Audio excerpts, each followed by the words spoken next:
Tout d'abord, merci beaucoup d'être aussi nombreux et présents pour cette session. C'est une session qui concerne les réseaux sociaux. Je préfère le préciser en espérant que les réseaux sociaux d'entreprise, en espérant que vous n'êtes pas trompé de session. Donc, tout d'abord, je vais me présenter. C'est pas très poli, mais que vous sachiez à qui vous avez affaire. Donc, Gwenaël Fourré, comme vous le voyez, sur la slide de dernier mois, je suis donc le directeur de la division Office. Office, ce n'est pas que Office tel que on le connaît généralement, c'est-à-dire Word, Excel, PowerPoint, etc. Mais la division Office regroupe en fait toutes les solutions autour d'Office. Donc on va retrouver dedans Exchange pour la messagerie électronique, calendrier partagé. On va retrouver SharePoint, le portail collaboratif. On va retrouver Yammer, le réseau social d'entreprise. Donc ces deux derniers produits sont bien sûr au cœur du sujet de notre session. Mais aussi Lync, qui est notre solution de communication unifiée, Visio, Project, etc. etc. Donc, pour repositionner un petit peu le débat, je vais faire une petite introduction de 5 minutes sur les réseaux sociaux d'entreprise. Mais avant ça, je vais présenter les co-présentateurs ici pour cette session. On a la chance de recevoir un de nos grands clients qui a une expérience très intéressante et enrichissante, vous allez le voir, sur l'implémentation des réseaux sociaux d'entreprise. Donc pour être cette fois-ci un peu plus poli, je vais commencer par Alice Mercier, qui est la responsable méthode et qualité du groupe Bell. Au sein de la DSI, excusez-moi, pour préciser, Yves Goguier, qui est le DSI du groupe Bell, et enfin Aurélien Binan, qui est chargé de communication pour le groupe Bell, mais cette fois-ci pas la DSI, je préfère le préciser. Donc voilà, donc on va passer ensemble 45 minutes, un peu plus de 45 minutes. Il y aura une session à la fin, une longue session de questions-réponses, donc surtout n'hésitez pas. Le but de cette session, comme je l'ai dit, c'est de partager une expérience concrète. Pourquoi ? Parce que les réseaux sociaux d'entreprise, c'est bien sûr quelque chose d'assez récent sur le marché de manière générale. On a nos premiers clients en France qui commencent à avoir une expérience et un retour d'expérience sur le sujet. Pour vous donner quelques chiffres, nous concernant Microsoft, aujourd'hui avec Yammer, on a 8 millions d'utilisateurs dans le monde, 8 millions, ce qui représente un peu plus de 275 000 entreprises. Alors je dis bien, ce sont des chiffres au niveau mondial, ce n'est pas des chiffres France, en tout cas pas encore. Et c'est une croissance qui est très très forte. C'est une solution ou une adoption de cette solution qui aujourd'hui double à peu près tous les ans. Donc il y a une adoption forte. Vous savez peut-être que sur Yammer, on a une solution qui est gratuite et une solution payante.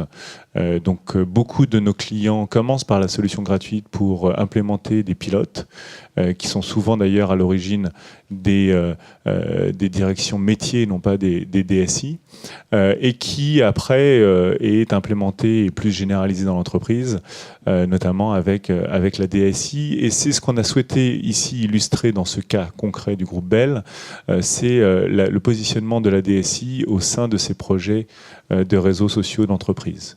Alors les réseaux sociaux d'entreprise, ce n'est pas comment utiliser Facebook et Twitter dans l'entreprise, c'est pas ça le sujet. Et là encore, je préfère le repositionner parce que on n'est pas ici pour parler de comment utiliser Twitter pour améliorer mes ventes e-commerce ou autres.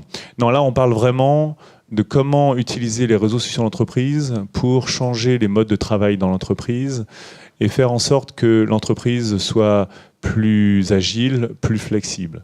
La semaine dernière, nous échangions là, au sein de Microsoft avec un de nos grands clients, un client du CAC 40, et en l'occurrence le directeur général de cette entreprise, qui nous disait que le premier avantage concurrentiel de son entreprise, c'était l'agilité et la flexibilité. Que l'agilité et la flexibilité, ça lui apportait plus de productivité et plus d'innovation. Qu'aujourd'hui, l'innovation, l'état de l'art de ses produits, de ses services à un instant T, ne lui permettait pas de créer des barrières à l'entrée dans un monde qui qui change tous les jours, qui est extrêmement rapide et de plus en plus rapide dans ce changement. Et donc pour lui, le seul avantage ou l'unique avantage concurrentiel, c'est l'agilité de son organisation. Et cette agilité, il a trouvé que la transformation numérique qu'il a mis en place était permise par cette transformation numérique. Donc l'agilité rendue possible par la transformation numérique. Et ça, bien sûr, le changement des modes de travail au sein de l'organisation, c'est certainement le plus important. Pourquoi ? Parce que le facteur humain est bien sûr le premier capital des entreprises, on le sait tous. Donc comment améliorer ces modes de travail ? Comment faire en sorte que les gens qui aujourd'hui collaborent dans l'entreprise sur des sujets qui sont de moins en moins routiniers. J'ai un chiffre à vous donner qui est un rapport Gartner qui date de 3 mois et qui a étudié auprès de plus de 1000 entreprises les modes de travail et les tâches des collaborateurs. Quand il y a encore 5 ans, les collaborateurs travaillaient 25% de leur temps sur des tâches non routinières, et bien aujourd'hui, c'est passé à 40%. Donc ce besoin de collaboration entre employés est de plus en plus importante. Donc les réseaux sociaux pour améliorer la collaboration, pour transformer la collaboration au sein de l'entreprise, c'est ce qu'on veut illustrer maintenant avec ce cas. Et peut-être pour commencer, avant de commencer à parler du cas du projet concret réseaux sociaux d'entreprise au groupe Bell, je vais vous laisser, M. Goguet, nous présenter tout simplement le groupe Bell. Alors bonjour à tous, pardon. Je vais vous le faire brièvement. Il y a un slide qui résumera ce que je vais vous dire. Voilà. En fait, groupe Bell, c'est un groupe d'environ 11 000 personnes réparties sur environ 70 sites, 34 implantations commerciales et pratiquement autant d'usines. Évidemment, il y a une forte concentration de ces implantations dans le berceau historique du groupe en Europe. Mais ces implantations sont maintenant, ont suivi l'évolution du groupe. On en trouve évidemment aux États-Unis, on trouve des usines en Afrique, au Moyen-Orient et en Asie. Donc 11 000 personnes. En France, nous sommes grosso modo 3 500 personnes, 6 usines. Et c'est un groupe qui, en tout cas moi je suis là depuis grosso modo 7 ans, qui n'a pas cessé de croître pour arriver aujourd'hui à un chiffre d'affaires, en tout cas celui qu'on vous présente ici est celui de fin 2012, de 2,6 milliards.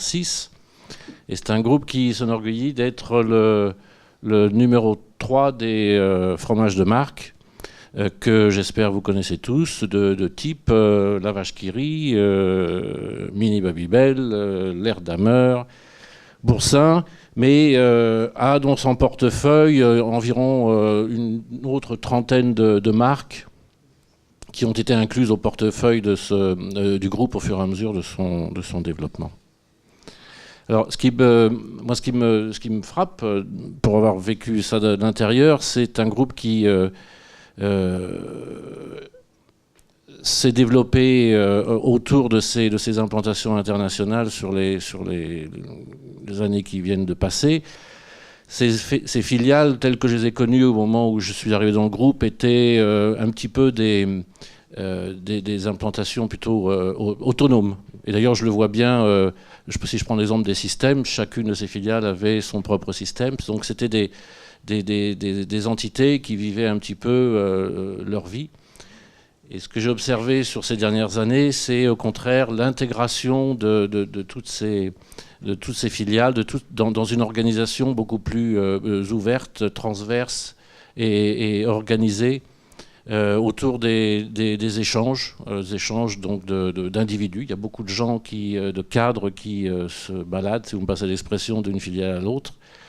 Et alors à l'instar de ce qui s'est passé sur l'intégration des systèmes, nous avons déployé un ERP, ça pour ne pas le citer, sur l'ensemble des filiales. ces entités, cette organisation a commencé à partager donc des référentiels, des bonnes pratiques, des façons de faire. Et je pense que c'est pas neutre de vous dire ça par rapport au sujet dont on va vous parler aujourd'hui. Et est-ce que vous pouvez nous décrire, avant qu'on commence à aborder le vrai sujet, la DSI, votre organisation et... Oui.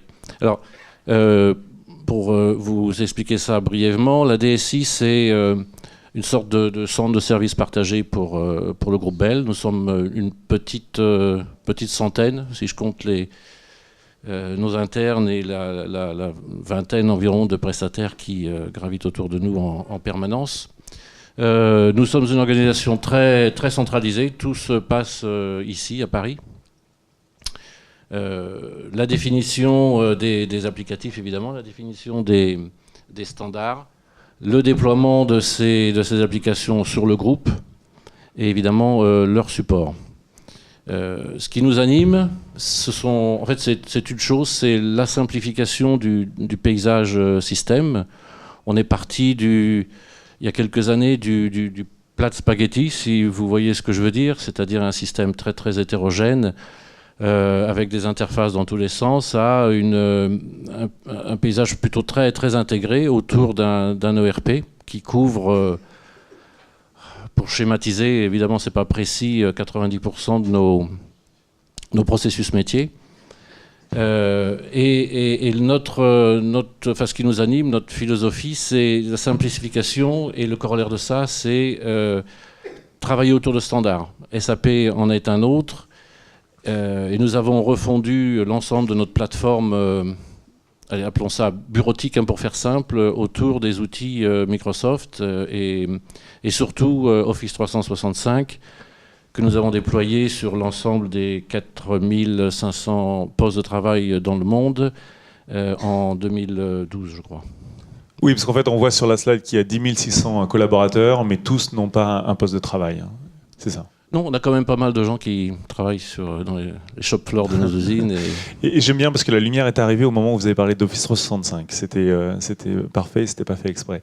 Merci beaucoup pour cette présentation. Je vais demander à Alice Mercier maintenant de parler plus concrètement des scénarios d'usage des réseaux sociaux d'entreprise, et en l'occurrence de Yammer, au sein du groupe Bell, puisque la vraie question, en tout cas c'est la question que quasiment tous nos clients nous posent aujourd'hui, c'est donnez-nous des exemples concrets de l'apport de Yammer au sein de l'entreprise sur des cas existants. Puisque beaucoup de nos clients ou de nos prospects redoutent en fait d'avoir tout simplement, on va dire, un coin café numérique où les gens vont partager entre eux le dernier plat de la cantine ou le dernier match de foot et les résultats, et ne voient pas concrètement quel apport au sein de l'entreprise, que ce soit en productivité, en lien social, etc. etc. Donc voilà, je vous laisse tout simplement décrire les trois scénarios principaux au sein du groupe Bell.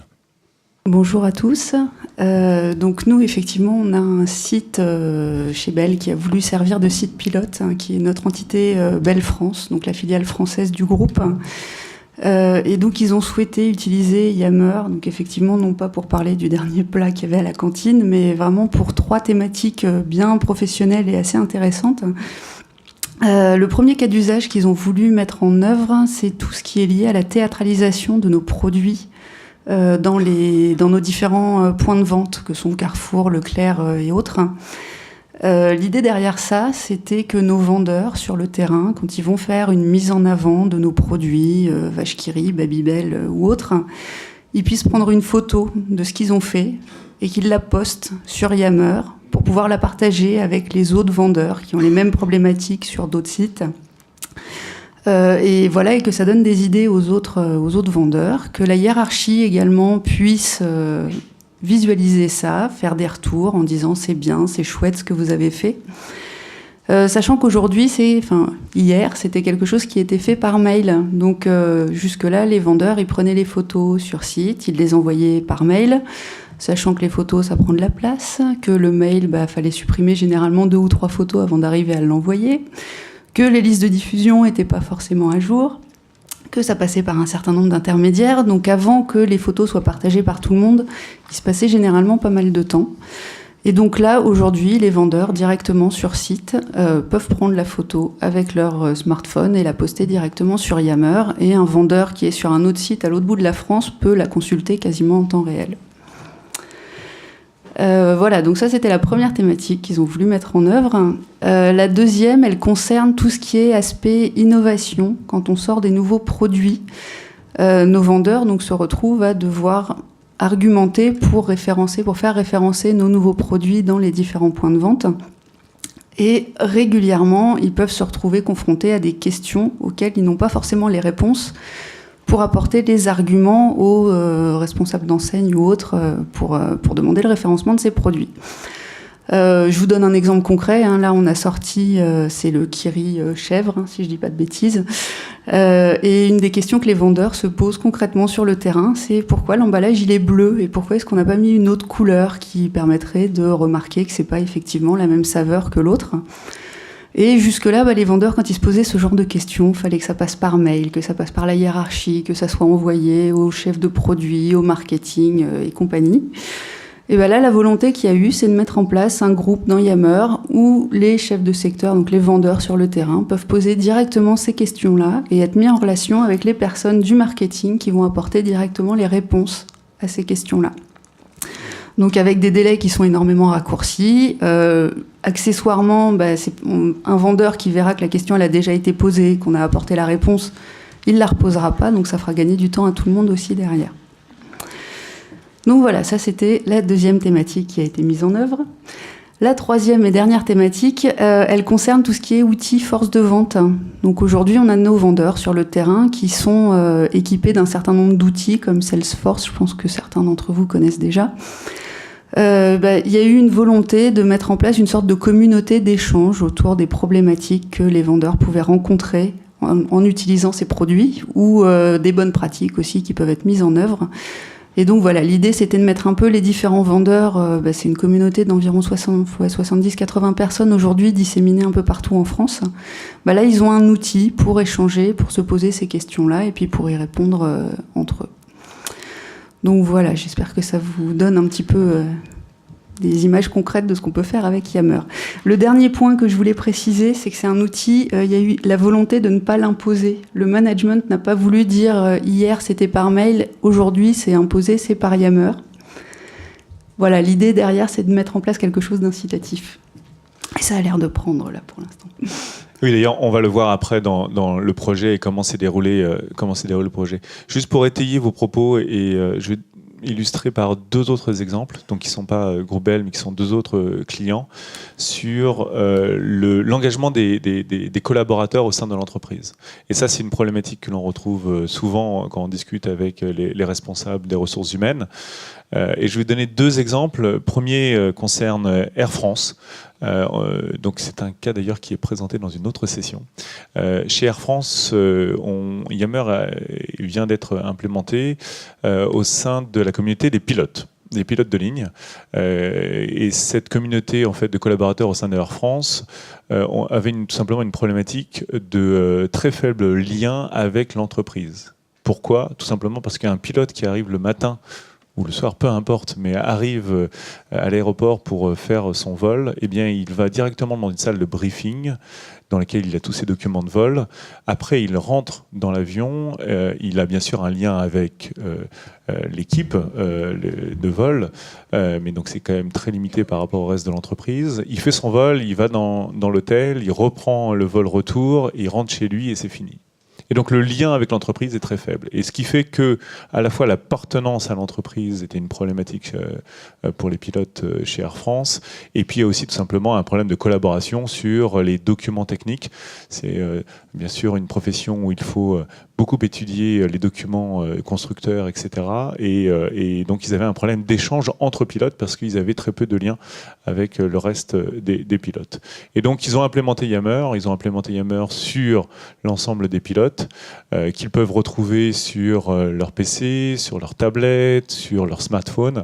Et c'est une communauté qui utilise énormément. Et donc ça, c'est pour illustrer un petit peu aussi, je pense que c'est assez proche de ce que vous avez pu vous vivre avec avec vos vendeurs sur le terrain. Un autre exemple pour illustrer, c'est cette fois-ci un de vos partenaires, puisque c'est une enseigne de distribution. Je ne peux pas la nommer, mais c'est une enseigne qui a implémenté aussi Yammer et qui a été assez surpris de l'accueil de Yammer et de l'utilisation de Yammer dans les équipes, et notamment sur le stand. Donc c'est un supermarché, des hypermarchés, et donc sur le stand boucher, alors boucherie. Je ne suis pas un spécialiste, mais donc là c'est pas voilà. Eh bien ils ont énormément utilisé, ils utilisent énormément Yammer pour partager la présentation des produits, pour voir comment améliorer les ventes sur quelques critères dont je ne suis pas du tout un spécialiste. Et donc les ressources humaines nous disaient que c'était des gens qui passaient leur soirée sur Yammer à échanger les bonnes pratiques entre les différents stands de bouchers de ces supermarchés, et ils étaient très surpris par cet accueil et par cet engouement sur les réseaux sociaux. Pour vous donner un chiffre sur ce sujet de l'engagement des collaborateurs, Gallup, donc l'étude, le cabinet de conseil, a fait une étude récemment dans les pays développés et a constaté que 70% des employés se disaient non engagés, alors sur un certain nombre de critères, non engagés vis-à-vis de leur travail et de leur entreprise. Voilà, donc c'est un vrai sujet ressources humaines. Je ne sais pas si vous voulez étayer avec plus de bénéfices, Alice. Ici, alors je vous laisse. Oui, oui. Donc oui, les bénéfices qui en ressortent aujourd'hui, c'est déjà ce que je vous disais un petit peu, c'est qu'en termes de simplicité, c'est beaucoup plus simple que par mail pour poster les photos, voilà, pas de problème de liste de diffusion qui sont pas à jour. Un des gros bénéfices aussi, c'est le décloisonnement de la communication. On passe plus par 36 000 intermédiaires, on a directement les vendeurs qui peuvent partager avec le marketing, et ça c'était une communication qui n'était pas forcément innée avant, qui se met en place doucement. Il y a aussi la communication qui les informations deviennent beaucoup plus transparentes. À partir du moment où c'est posté sur Yammer, c'est potentiellement visible par beaucoup plus de personnes que si ça avait été envoyé par mail. Et c'est assez intéressant aussi de voir ce que ça peut impliquer derrière en termes de partage de l'information. Après, en termes d'efficacité aussi, donc on se retrouve avec des équipes qui effectivement sont un peu plus efficaces puisque l'information passe beaucoup plus vite, on est beaucoup plus dans le temps réel. Il y a aussi un gros bénéfice lié à l'émulation qu'il peut y avoir entre les équipes. Là, je vous parlais de la théâtralisation tout à l'heure, avec les vendeurs qui postent les photos de leur mise en avant. Quelque part, ils sont quand même assez fiers de dire tiens, regarde ce que j'ai fait, qui est-ce qui fera mieux sur tel ou tel truc. Et c'est vrai qu'il y a une petite concurrence un petit peu entre eux qui se met en place. Et puis, il y a aussi le fait que la hiérarchie va venir sur Yammer pour mettre un like sur telle ou telle photo, et puis pour dire ça c'est chouette, c'est bien ce que vous avez fait. C'est quand même important pour les vendeurs d'avoir des retours comme ça de leur hiérarchie. Il y a un autre point qui est important aussi, c'est la responsabilisation de chacun. Parce qu'avant, autant on passait par des mails qui étaient relayés à différents intervenants. Là, c'est chacun en son nom propre qui va poster un message avec sa photo à côté en plus. Et donc, c'est lui qui poste. C'est pas le voisin qui a fait suivre ou le boss. C'est lui. Et il est responsable de ce qu'il met. Sinon, après, je voulais vous faire aussi un petit retour parce que donc on a les utilisateurs maintenant qui depuis un mois et demi commencent à se servir de ça. Et donc, on a eu quelques retours de la part des équipes. Les gens trouvent que c'est un outil qui est relativement simple pour l'instant. On a la population des vendeurs, on a quasiment 100% de la population qui est connectée, bien que l'outil n'ait pas été imposé, comme je vous l'avais dit. Et je voulais ajouter une petite précision, c'est que nos vendeurs, donc on a à peu près 80 personnes, la moyenne d'ancienneté, l'ancienneté moyenne de cette population-là est d'une 15aine d'années. Donc c'est pas forcément des gens très technophiles, et pourtant Yammer a quand même bien pris. Et puis, point important, il y a eu quand même une bonne adoption de la part des équipes, mais parce qu'il y a eu tout un travail de formation, de communication pour aller expliquer aux gens pourquoi est-ce qu'on mettait ça, quelles étaient les communautés qu'on voulait mettre en place, quels étaient les bénéfices qu'on en attendait, et le management a été très impliqué aussi dans tout ce projet. Oui, on va revenir sur ces points au moment du déroulé du projet. Je voulais juste une dernière question, parce que c'est une question récurrente aussi de nos clients, qui est est-ce que les gens j'allais dire, ce contrôle dans les communications qu'ils font, parce que la crainte souvent des DRH, de la direction, c'est un outil qui est complètement ouvert. Il n'y a plus de hiérarchie par définition. C'est une communication flat. Donc voilà, il y a une crainte de certains de nos clients sur est-ce qu'il n'y aura pas des communications peu professionnelles. Est-ce que vous l'avez constaté ? Pour l'instant, non. D'accord, c'est ce qui confirme bien ce que nous on voit chez nos autres clients, où ça reste un environnement professionnel et les gens ont une attitude professionnelle. Voilà. Les gens sont plus frileux à l'idée de poster quelque chose qui sera visible par tous. Oui, oui. Et d'ailleurs qui pose un autre problème de casse de la hiérarchie ou des communications hiérarchiques et qui peut poser dans certaines organisations des problématiques de positionnement, notamment on l'a vu dans certaines organisations du middle management qui se sent dépossédés d'une certaine de certaines prérogatives. Exactement. Je vous propose de passer cette fois-ci au rôle de la DSI et le déroulé du projet, et peut-être revenir vers vous, Monsieur Goguier, pour que vous nous présentiez un petit peu le déroulé de ce projet. Alors, en fait, il suffit pas d'avoir la conviction que un RSE peut apporter beaucoup dans ce que décrivait Alice, la fluidification de la com. Le décloisonnement des fonctions.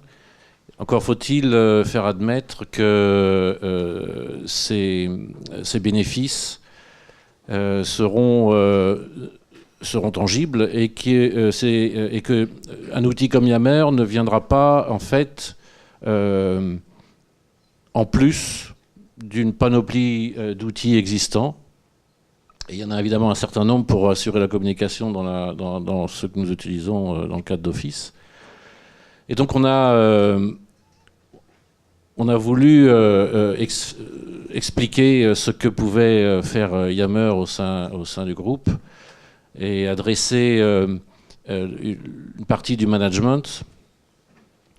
À vrai dire, on n'y est pas arrivé tout de suite et on a demandé à Microsoft de nous aider pour faire un petit peu d'évangélisation auprès de notre codir.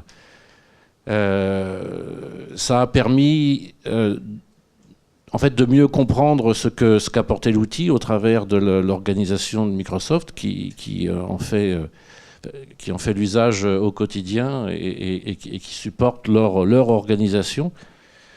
Et très vite, on est arrivé à cette conclusion, malgré tout, bien qu'ayant fait cet effort d'évangélisation, qu'un projet comme celui-ci, d'abord ne serait pas un projet technique, mais ça Aurélien nous en parlera tout à l'heure, mais bien un projet d'organisation qui deviendrait convaincant auprès de nos utilisateurs que si jamais il était organisé, c'est-à-dire que, je vous raconterai d'ailleurs une anecdote pour étayer ça, que s'il était organisé et que s'il était en fait expliqué au travers de cas d'usage bien précis. C'est ce que nous avons fait. Alors on est parti avec une partie de la RH, mais surtout le département com, pour animer ce projet qui s'est déroulé en fait en deux grandes étapes.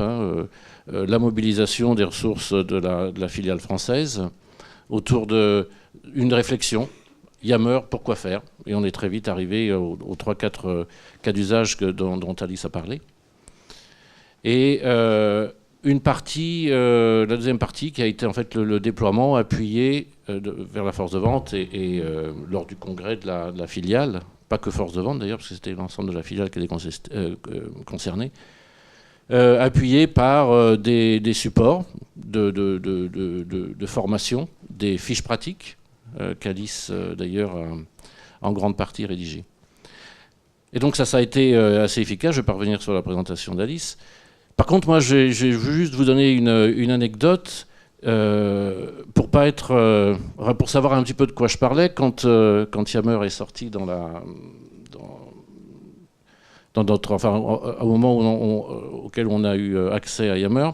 J'ai voulu évidemment partager avec mon équipe, et donc je les ai invités dans la communauté Management DSI, sans prendre garde vraiment à ce que je faisais. Donc j'ai appuyé sur le bouton, évidemment, sans leur dire c'est une communauté pour faire telle et telle chose. Et je suis revenu le lendemain, grosso modo, ou une semaine après. En fait, il y a eu un effet boule de neige absolument extraordinaire. C'est que c'est mon équipe, qui évidemment a énormément d'interactions avec l'ensemble des filiales dans l'ensemble du groupe, avait diffusé les invitations un petit peu partout, ce qui fait que, je ne me souviens plus exactement du chiffre, ce qui fait que, grosso modo, une quinzaine de jours ou un mois après, on était passé donc d'une dizaine d'individus, mon équipe, à... Presque 600. À presque 600. Alors, ça paraît spectaculaire comme ça, mais en fait, on s'est vite rendu compte que c'est presque 600, qui sont d'ailleurs, au bout de 2 mois, devenus un peu plus de 1000.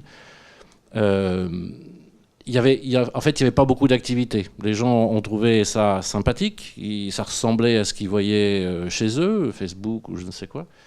Mais qu'en fait, ils se sont très vite demandé à quoi ça servait. Ce qui prouve que, en fait, si cet outil, qui doit rester un outil professionnel avec un objectif précis, ne peut fonctionner, à notre avis, que si jamais il est animé, si jamais on explique à quoi il est censé servir. Sur la partie méthodo et surtout le projet de communication, je vais laisser la parole à Aurélien, qui va expliquer la suite, en fait. Bonjour. Il y a déjà pas mal de choses qui ont été dites. Pour revenir sur les derniers mots d'Yves, pour nous, Yammer, c'est avant tout un outil de travail qui sert à communiquer, certes, mais c'est pas un outil, c'est pas une émanation de la communication qui vient du corporate. Il ne faut pas que ce soit perçu comme ça.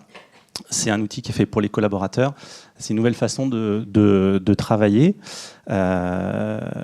qui vient. Il faut qu'ils puissent sentir que c'est pas un outil qui vient s'ajouter aux anciens, que ce soit une nouvelle brique qu'on vient leur ajouter, une nouvelle charge, un nouvel outil obligatoire, etc. Ce que disait Alice tout à l'heure, c'est pour ça que il n'y a pas de.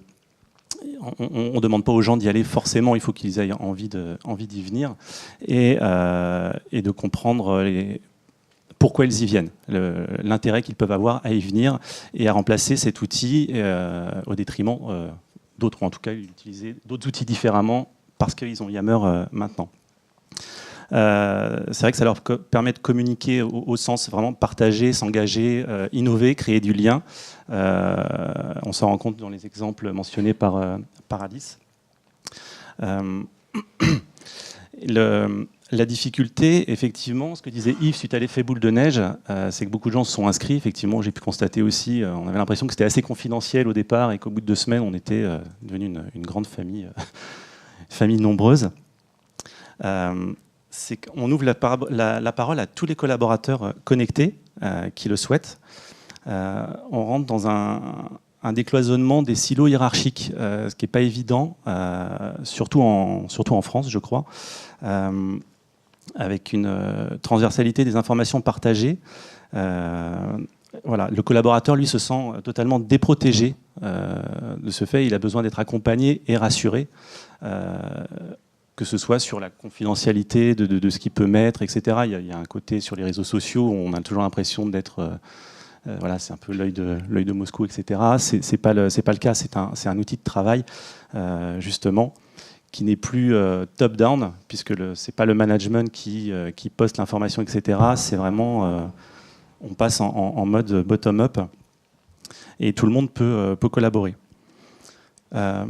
Donc pour clarifier en fait les usages de manière simple et rassurer les collaborateurs et leur expliquer ce qu'ils peuvent faire et l'intérêt qu'ils ont à utiliser Yammer, on a mis en place une charte des bonnes pratiques, une gouvernance, qui est un document relativement simple, court, concis. C'est pas la peine de réaliser des pages et des pages qui ne seront de toute façon jamais lues. Il faut que ce soit clair et explicite, qui leur explique comment fonctionne l'outil, ce qu'il y a derrière et quelle utilisation ils peuvent en faire. Et on a également réalisé une série de fiches pratiques des fiches d'un côté plus technique, dont Alice s'est principalement occupée. On peut éventuellement passer sur le slide juste pour montrer rapidement à quoi ça ressemble. Donc voilà, des fiches plus techniques qui là expliquent, c'est une espèce de manuel d'utilisation de Yammer, ce qu'ils vont y trouver ou cliquer pour faire telle ou telle action. Donc là, on est vraiment dans du pratico-pratique.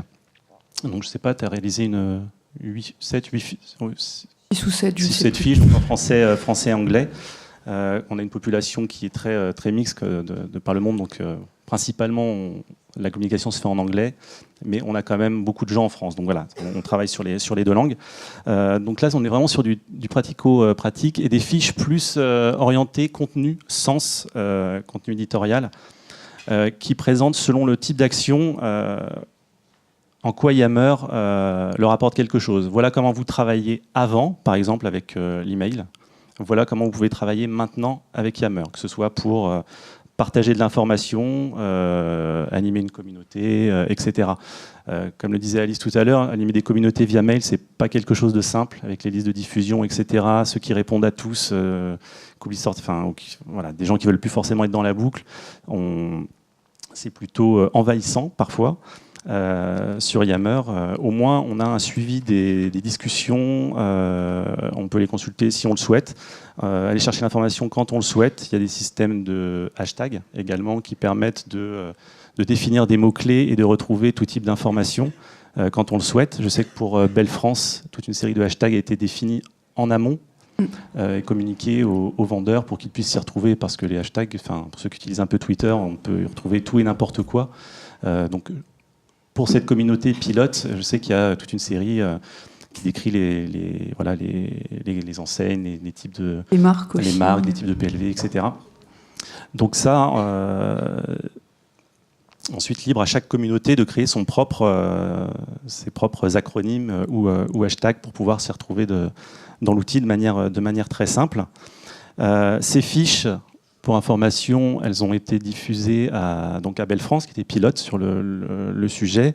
Et je crois normalement à partir de la semaine prochaine qu'elles seront également diffusées et accessibles à tous sur Yammer, dans un groupe qui a été créé, qui est ouvert à tous, qui s'appelle Yammer for Beginners, qu'on a mis en place pour que les gens qui arrivent sur Yammer et ne savent pas où aller, quoi faire, s'ils ont des questions à poser, puissent s'exprimer librement, et ensuite que des gens qui, eux, s'estiment experts sur le sujet, ou en tout cas qui ont la réponse, puissent l'apporter.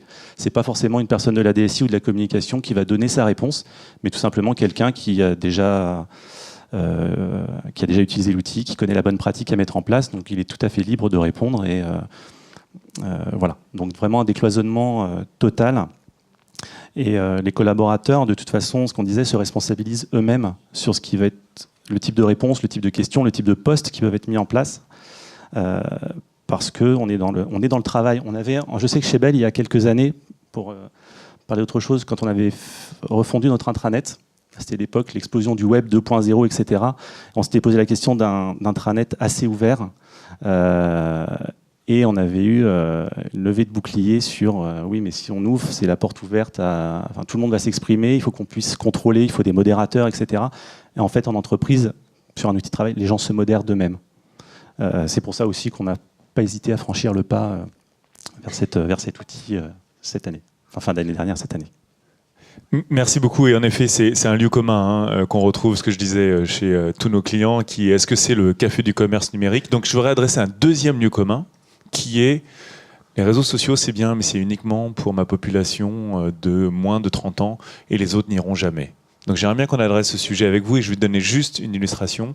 C'est un autre client français qui a aujourd'hui un peu plus de 15 000 utilisateurs Yammer.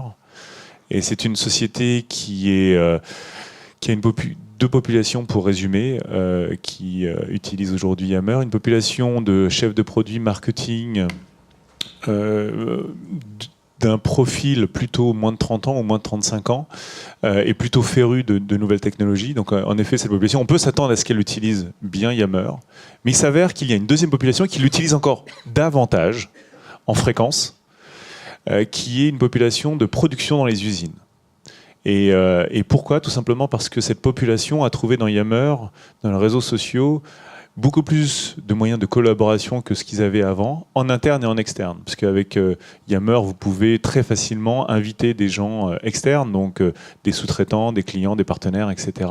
Et donc eux, ils ont trouvé... Et donc cette population, dans les usines, est une population qui ne correspond pas à la première, c'est-à-dire que c'est des gens qui sont plutôt sur une pyramide des âges de 40, 50 ans, et avec aujourd'hui moins d'entrain ou d'attrait vis-à-vis des nouvelles technologies. Donc je ne sais pas si vous avez un retour d'expérience aussi sur cet effet générationnel ou ce non-effet générationnel au groupe Bell. C'est ce que je disais un peu tout à l'heure avec la moyenne d'âge, l'ancienneté moyenne de 15 ans à peu près de nos vendeurs, quoi. Et même ceux qui ont plus de 30 ans l'utilisent sans problème. Et peut-être même mieux d'ailleurs que ceux qui ont moins de 30 ans. Très bien. Merci beaucoup.